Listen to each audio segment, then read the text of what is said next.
আবারও ওয়েলকাম জানাচ্ছি সবাইকে কনসেপ্ট ক্লাসেসে।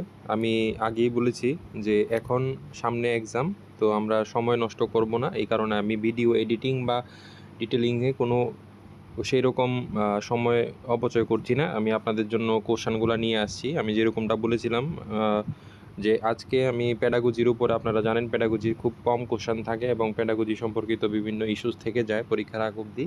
আমি চেষ্টা করব আমি যতটুকু জানি আপনাদেরকে প্যাডাগজি রিলেটেড সায়েন্সের আমি বোঝানোর বা এই কোশ্চেনগুলো আপনাদেরকে বলে দেওয়ার, ঠিক আছে?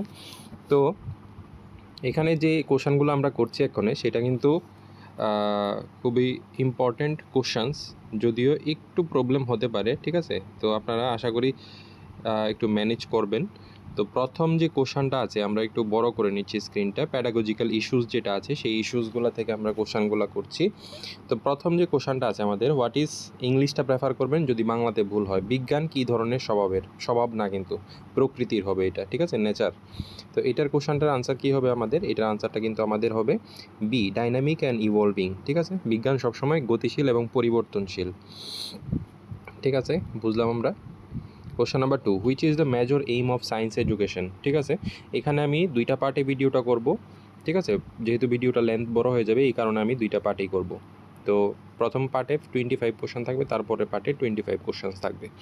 কোশ্চেন নাম্বার 2, এইটার আনসারও ডেভেলপিং সায়েন্টিফিক অ্যাটিটিউড, ঠিক আছে? এটাও আনসার বৈজ্ঞানিক মনোভাব গঠন করা, ঠিক আছে? Question number 3, the scientific method primarily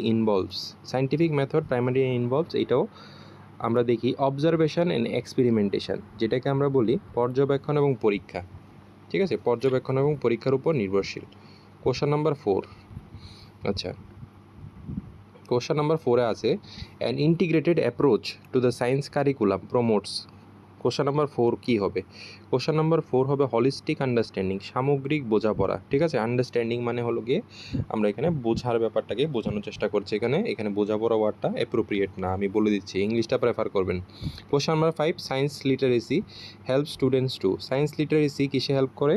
question number 5-এর জন্য understanding specific issues in daily life, দৈনন্দিন জীবনে বিজ্ঞানের বিষয়গুলো বোঝা, এটা নির্ভর করে কী করে এটাকে ছাত্রদেরকে শেখায়, ঠিক আছে? কোশ্চেন নাম্বার 5, কোশ্চেন নাম্বার 6-এ যাচ্ছি আমরা। কোশ্চেন নাম্বার 6 দেখুন, নিম্নলিখিত কোনটি বৈজ্ঞানিক অনুসন্ধানের ধাপ নয়? কোশ্চেন নাম্বার 6-এ এটা কিন্তু দেখুন মেকিং অ্যাজাম্পশনস, ঠিক আছে? অনুমান করা, প্রশ্ন করা, পরীক্ষা করা, উপসংহার টানা, এগুলা কিন্তু করা যায়। কনক্লুশন, মেকিং অ্যাজাম্পশনস কিন্তু এখানে অলিক কল্পনা করা যেতে পারে না। তাহলে not a step, not a বলেছে, তাহলে এটার আনসারটা হবে অনুমান করা, ঠিক আছে? অনুমান করে সায়েন্সে কিছু হয় না, ঠিক আছে? 7 number question, what is the first step of in problem সলভিংয়ের কোশ্চেন নাম্বার 7-এর আমরা দেখছি আইডেন্টিফিকেশন অফ দ্য প্রবলেমটাকে আগে বুঝতে হবে।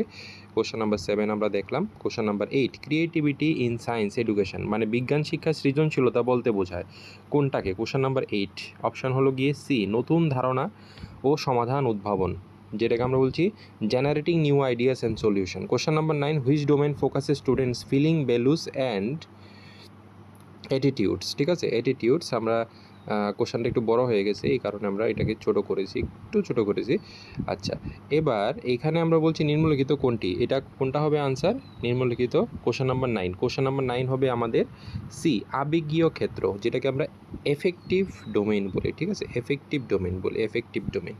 Question number 10, what is the main purpose of continuous comprehensive evaluation, CCE যেটাকে বলি আমরা, ঠিক আছে? এটা হলো গিয়ে monitoring overall development of the student, CC এর মাধ্যমে আমরা এটাই করে থাকি, ঠিক আছে? Question number 11, which of the following is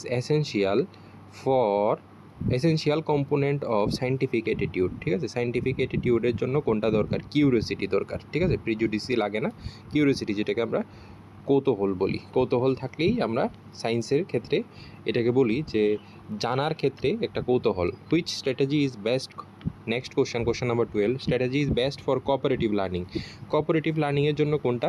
এটা হলো গিয়ে গ্রুপ ডিসকাশন, এর থেকে ভালো আর কোনো কিছু হয় না যেটা কোঅপারেটিভ লার্নিংয়ের ক্ষেত্রে আমরা ব্যবহার করতে পারি। Question number 13, laboratory work in science education helps in developing, কী করে? প্র্যাকটিক্যাল স্কিল অ্যান্ড অবজারভেশন বাড়ায়, ঠিক না? ল্যাবরেটরি ওয়ার্ক করে আমরা কী করি? প্র্যাকটিক্যাল ওয়ার্ক করি। অবজারভেশন দেখি, ঠিক আছে, আমরা তো সামনে মানে সরাসরি আমরা রেজাল্ট পেয়ে যাই। কোশ্চেন নাম্বার 14 যাচ্ছি, which assessment focuses on students hands on abilities. Hands on এবিলিটিসের জন্য এটার মধ্যে কোন অ্যাসেসমেন্টটাকে, এটাকে বলছি আমরা কোশ্চেন নাম্বার 14 জন্য।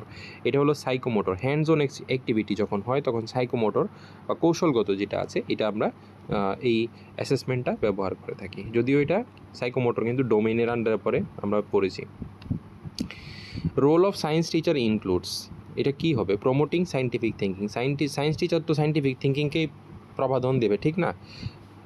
16 নম্বর 16 নম্বরে what does an effective science curriculum aim to develop. Effective মানে সায়েন্স কারিকুলামের মধ্যে একটি কার্যকর বিজ্ঞান পাঠ্যক্রম কী উন্নয়ন করতে চায়? ইনকোয়ারি বেসড লার্নিং, ঠিক আছে। 16 নম্বর কোশ্চেন দেখুন, ইনকোয়ারি বেসড লার্নিং, যেটাকে অনুসন্ধান ভিত্তিক শিক্ষা আমরা বলছি। What is the primary goal of using teaching AIDS in science. Teaching AIDS ব্যবহার করলে কী হবে সায়েন্স বিজ্ঞান ক্ষেত্রে? 17 নম্বর কোশ্চেন আমরা দেখছি। কোশ্চেন নাম্বার 17 জন্য ক্লাসিফিকেশন অফ কনসেপ্টস, ঠিক আছে। এন্টারটেনমেন্ট তো হয় না, ডেকোরেশনও করি না আমরা, ডিস্ট্রাকশনও করি না, ঠিক না। ধারণা পরিষ্কার করা, যে কনসেপ্টটা বোঝানোর চেষ্টা করা হচ্ছে সেটাকে ক্লিয়ার করা। Scientific innovations are the result of. Scientific innovation কিসের রেজাল্ট? সায়েন্টিফিক ইনোভেশন কিন্তু আমরা দেখি সায়েন্টিফিক ইনোভেশন কিসের রেজাল্ট। সায়েন্টিফিক ইনোভেশন হলো গিয়ে আমাদের ক্রিয়েটিভিটি অ্যান্ড রিসার্চ, সৃজনশীল গবেষণা, which is the most helpful in developing scientific attitude in students. Question number 19, এটা হলো গিয়ে কোশ্চেনিং অ্যান্ড রিজনিং। এটা অ্যাটিটিউডটা থাকা দরকার বাচ্চাদের মধ্যে সায়েন্সের ক্ষেত্রে, ঠিক আছে। তো নেক্সট আমরা যাচ্ছি, which of the following is an example of psychomotor activity. Psychomotor activity কোনটা? এটা হলো গিয়ে ড্রয়িং ডায়াগ্রাম সাইকোমোটর অ্যাক্টিভিটির মধ্যে পড়ছে, ঠিক আছে। Question number 21, what is the purpose of remedial teaching in science. বিজ্ঞানে পুনঃশিক্ষা উদ্দেশ্য কী? কোশ্চেন নাম্বার 21 কথা বলছি। এটা হবে গিয়ে আমাদের দুর্বল বিষয় চিহ্নিত করে সহায়তা প্রদান করা, identify the weak areas for support, ঠিক আছে। তারপর হলো গিয়ে আমাদের what is the benefit of collaborative learning in science. Collaborative learning করলে কী হয়? Building team skills and understanding, ঠিক আছে। Question number 23, observation in science help students to understand natural phenomena. প্রাকৃতিক ঘটনাকে বুঝতে সাহায্য করে অবজারভেশনের মাধ্যমে। কোশ্চেন নাম্বার 24 এবং লাস্ট চলে এসেছি আমরা, ইন সায়েন্স এ হাইপোথিসিস। 24 মানে কি? হাইপোথিসিস এ টেস্টেবল অ্যাজাম্পশন, শুধু অ্যাজাম্পশন না, কিন্তু একটা টেস্টেবল অ্যাজাম্পশন, টেস্ট করা যায়, পরীক্ষাযোগ্য একটা অনুমান, শুধু অনুমান না। 25 last question, scientific inquiry encourages memorisation. কোনটা? Exploration and reasoning. Scientific study কী করছে? বৈজ্ঞানিক অনুসন্ধান কী উৎসাহিত করে? অনুসন্ধান ও যুক্তি, ঠিক আছে, রিজনিং, লজিক, ঠিক আছে। তাহলে আমরা আজকে এই পার্টটা করলাম। আমি আপনাদের কাছে আবারও রিকোয়েস্ট করছি, ভিডিওটা যদি ভালো লাগে আপনারা কিন্তু অবশ্যই সাবস্ক্রাইব করবেন এবং আপনাদের বন্ধুরা যারা আছে বা যারা আপনাদের সাথে প্রিপারেশন করছে তাদেরকে এই ভিডিওটা শেয়ার করবেন। আমি কালকে মানে নেক্সট যে ভিডিওটা এটারই চেষ্টা করব আমি এটার সাথে অ্যাড করে দেওয়ার। নেক্সট আমরা এই ভিডিওটা পেয়ে যাবেন। তো সবাইকে থ্যাংক ইউ। লাইক করবেন, সাবস্ক্রাইব করবেন, কমেন্ট করবেন। আপনাদের যে পার্ট অসুবিধা থাকে গ্রুপের মধ্যে জানাবেন, ঠিক আছে। হোয়াটসঅ্যাপ গ্রুপের ডেসক্রিপশানে দেওয়া আছে, হোয়াটসঅ্যাপ গ্রুপে যারা এখনও জয়েন হয়নি জয়েন হয়ে যাবেন। থ্যাংক ইউ সবাইকে।